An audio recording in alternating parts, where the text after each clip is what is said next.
Hi friends, welcome to women's nest. இன்றைக்கி நம்ம பார்க்க போகிற ரெசிபி பட்டர் நான். பட்டர் நான் எப்படி செய்கிறதுன்னு பார்க்கலாம். அதுக்கு முன்னாடி உமன்ஸ் நெஸ்ட் சேனலை சப்ஸ்கிரைப் பண்ணாதவங்க கீழே இருக்கிற ரெட் கலர் சப்ஸ்கிரைப் பட்டனை ப்ரெஸ் பண்ணிவிடுங்க.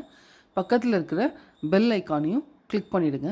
அப்போ தான் நான் போடுற எல்லா வீடியோஸும் உங்களுக்கு நோட்டிஃபிகேஷனாக வரும். நான் செய்கிறதுக்கு ஃபர்ஸ்ட் நம்ம ஈஸ்ட் ரெடி பண்ணிக்கலாம். அதுக்கு ஒரு பவுலில் 1 ஸ்பூன் ஈஸ்ட்டு சேர்த்துருக்குறேன். இப்போ ஒரு 1/2 ஸ்பூன் சுகர் சேர்த்துக்கலாம். ஈஸ்ட் ரைஸ் ஆகலை அப்படின்னா அதுக்கு பதிலாக பாலும் பேக்கிங் பவுடரும் சேர்ந்து நம்ம மாவை பிசைஞ்சிக்கலாம். இப்போது நம்ம கொஞ்சமாக வார்ம் வாட்டர் ஆட் பண்ணிக்கலாம். வாட்டர் கண்டிப்பாக வார்மாக தான் இருக்கணும், ஹாட்டாக இருக்கக்கூடாது. ஒரு தடவை நல்லா மிக்ஸ் பண்ணி ஒரு 5 மினிட்ஸ் போல் தனியாக எடுத்து வச்சுருங்க. 5 மினிட்ஸ் போல் ஆயிடுச்சு. ஈஸ்ட் இப்போ ரெடி ஆகிடுச்சு. இப்போது இந்த பவுலை தனியாக எடுத்து வச்சுட்டு ஒரு பெரிய பவுல் எடுத்துக்கோங்க. அப்படி இல்லைன்னா இந்த மாதிரி ஒரு பிளேட் எடுத்துக்கோங்க. இதில் நான் இன்றைக்கி 1/2 kg வரைக்கும் மைதா ஆட் பண்ணியிருக்கிறேன். அதாவது 2 கப் மைதா. இதில் 2 ஸ்பூன்லேருந்து 3 ஸ்பூன் வரைக்கும் எண்ணெய் சேர்த்துருக்குறேன். கொஞ்சமாக உப்பு,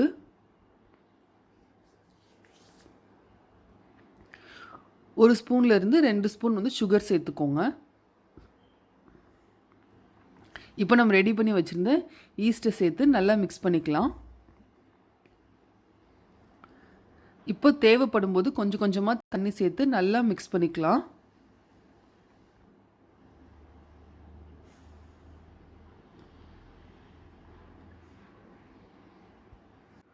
ஒரு 15 நிமிஷம் போல் மாவை நல்லா பிசைஞ்சிக்கிட்டே இருக்கணும். இந்த மாதிரி நல்லா அழுத்தி அழுத்தி பிசைஞ்சிக்கோங்க.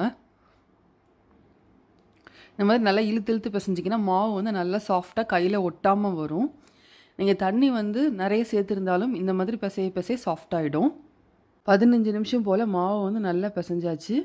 இப்போ மாவு நல்லா சாஃப்டாக இருக்குது. இப்போ 1 ஸ்பூன்லேருந்து 2 ஸ்பூன் ஆயில் மேலே மட்டும் அப்ளை பண்ணிக்கலாம்.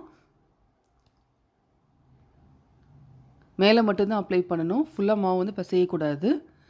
இப்போ நல்லா அப்ளை பண்ணிவிட்டு இதுக்கு மேலே ஒரு வெட் கிளாத்தையோ இல்லைன்னா ஒரு லிட்டோ போட்டு க்ளோஸ் பண்ணிக்கலாம். ஒரு 45 மினிட்ஸ் டு 1 hour மாவு ரெஸ்ட்டில் இருக்கணும். 45 மினிட்ஸ் போல் ஆயிடுச்சு. இப்போ நம்ம லிட்டை ஓப்பன் பண்ணி பார்க்கலாம். மாவு டபுள் மடங்கு நல்லா உப்பி பெருசாக வந்திருக்கு ஈஸ்ட் ஆட் பண்ணனால. இதுக்கு மேலே லைட்டாக மாவு தூவி விட்டுட்டு ஒரு தடவை நல்லா மிக்ஸ் பண்ணி விட்டுக்கோங்க. செம்ம சாஃப்டாக இருக்குங்க, நீங்கள் தொட்டு பார்த்தா தெரியும். இந்த மாவுலேருந்து ஒரு 13லேருந்து 14 நான் வரைக்கும் நமக்கு கிடைக்கும். அதாவது 450 கிராம் இன்றைக்கி நான் மாவு சேர்த்துருக்குறேன். இதில் கொஞ்சம் பெரிய பெரிய உருண்டையாக இந்த மாதிரி உருட்டி எடுத்து வச்சுக்கோங்க. இந்த மாதிரி எல்லா மாவையுமே உருண்டையாக உருட்டி எடுத்து வச்சுட்டு மேலே லைட்டாக இந்த மாதிரி மாவை தூவி அதே மாதிரி ஒரு லிட்டு வச்சு க்ளோஸ் பண்ணிக்கலாம். ஏன்னா திரும்பியும் ஈஸ்ட் ரைஸ் ஆகும். அது வரைக்கும் நம்ம வெயிட் பண்ணணும்னு அவசியம் இல்லை. நம்ம நான் செய்ய ஆரம்பிச்சிடலாம்.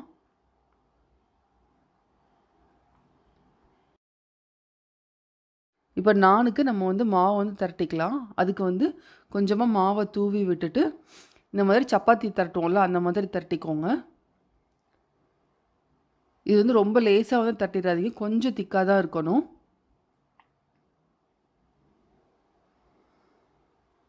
இப்போ இதுக்கு மேலே லைட்டாக வாட்டர் அப்ளை பண்ணிக்கோங்க. ப்ளெயின் வாட்டர் தான், ஹாட் வாட்டரோ வார்ம் வாட்டரோ இல்லை. தோசைக்கல்லை சூடு பண்ணி நம்ம ரெடி பண்ணி வச்ச நானை அதில் வச்சிடலாம். நம்ம வாட்டர் அப்ளை பண்ணியிருக்கோம்ல அது அடிப்பகுதியில் இருக்கணும், அந்த மாதிரி செட் பண்ணிக்கோங்க. நான்ஸ்டிக்கை அவாய்ட் பண்ணிவிடுங்க. இந்த மாதிரி தோசைக்கல்லே யூஸ் பண்ணுங்கள். நான் அப்போ தான் ரொம்ப நல்லாயிருக்கும். இதுக்கு ஆயிலோ நெய்யோ எதுவுமே தேவையில்லை இப்போதைக்கு. மினிட்ஸ் போல் நானை நல்லா ஹை ஃப்ளேமில் வச்சு ஹீட் பண்ணியிருக்கிறோம்.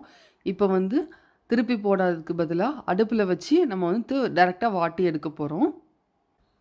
அடுப்பை மீடியம் ஃப்ளேமில் வச்சுட்டு நம்ம ரெடி பண்ண நானை அதில் வச்சிடலாம். எந்த பக்கம் ஹீட் பண்ணலையோ அந்த பக்கம் அதில் அடுப்பு மேலே வைக்கணும். ஒரு 2 to 3 மினிட்ஸ் போல் மீடியம் ஃப்ளேமில் வச்சுக்கலாம். கீழே அதே மாதிரி லைட்டாக ப்ரௌன் கலரில் ஆகிற வரைக்கும் நம்ம இந்த மாதிரி வைக்கணும். நீங்கள் தவாலையே திருப்பி போட்டு வைக்கிறதா இருந்தாலும் நல்லா தான் இருக்கும். உங்களுக்கு பார்க்குறதுக்கு இது ஹார்டாக தெரியும். ஆனால் இதுக்கு மேலே நம்ம ஹீட்டா பட்டர் வந்து அப்ளை பண்ணுவோம். அப்ளை பண்ணதுக்கப்புறம் வந்து நான் வந்து செம சாஃப்ட்டா இருக்கும். இந்த மாதிரி பிளாக் கலர்ல வர வரைக்கும் நம்ம வந்து நான் வந்து ஹீட் பண்ணிக்கலாம். இப்போ வந்து நான் ரெடி ஆயிடுச்சு. நான எடுத்த உடனே இந்த மாதிரி மேல வந்து பட்டர் வந்து அப்ளை பண்ணணும். பட்டர் தான் அப்ளை பண்ணணும். கீ வந்து அப்ளை பண்ண வேண்டாம். பட்டர் தான் வந்து ரொம்ப நல்லாயிருக்கும். இதே மாதிரி மீதி இருக்கிற எல்லா நானையும் போட்டு எடுத்துடலாம். நம்ம பட்டர் நான் வந்து இப்போ சூப்பரா ரெடி ஆயிருச்சு. வந்து இப்போ பட்டர் நான் வந்து உங்களுக்கு வந்து பிச்சு காமிக்கிறேன். எந்த அளவுக்கு சாஃப்ட்டா இருக்குன்னு சொல்லிட்டு.